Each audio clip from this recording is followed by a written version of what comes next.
সিরাজগঞ্জের রায়গঞ্জ উপজেলার ধুবুলি ইউনিয়নের বেতুয়া পশ্চিমপাড়া গ্রামে প্লাস্টিকের বোতল দিয়ে তৈরি হচ্ছে পাকা বাড়ি। পরিবেশ দূষণকারী প্লাস্টিকের বোতলে বালু ভর্তি করে সিমেন্ট দিয়ে পরিবেশ বান্ধব এই বাড়ি তৈরি করছেন ইসরাফিল। স্থানীয়দের কাছে এই বাড়িটি বোতলের বাড়ি নামে পরিচিতি পেয়েছে। বোতলের বাড়ি নির্মাণের ব্যাপারে তিনি বলেন, প্রথমে তিনি ইউটিউবে ভিডিও দেখে বোতলের বাড়ি তৈরির উদ্যোগ নেন।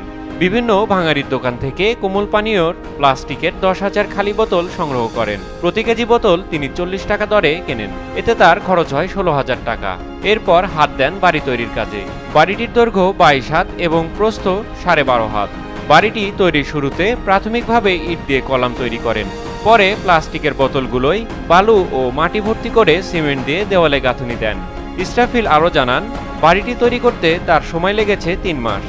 আর ইট, সিমেন্ট, বালু, বোতল, রাজমিস্ত্রির বেতন মিলিয়ে খরচ হয়েছে প্রায় 1.5 লক্ষ টাকার মতো। বাড়িটি পরিবেশ বান্ধব ও সুন্দর হবে জেনে অনেকেই প্রশংসা করতেন।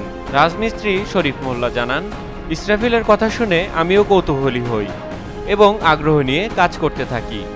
ইতিমধ্যে বাড়ির কাজের দেওয়ালের গাঁথনির কাজ শেষ হয়েছে। গাঁথনিও বেশ মজবুত হয়েছে বলে মনে করা হচ্ছে।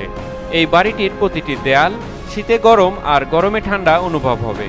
ফলে বাড়িটি বসবাসের জন্য বেশ উপযোগী বলেই মনে হবে।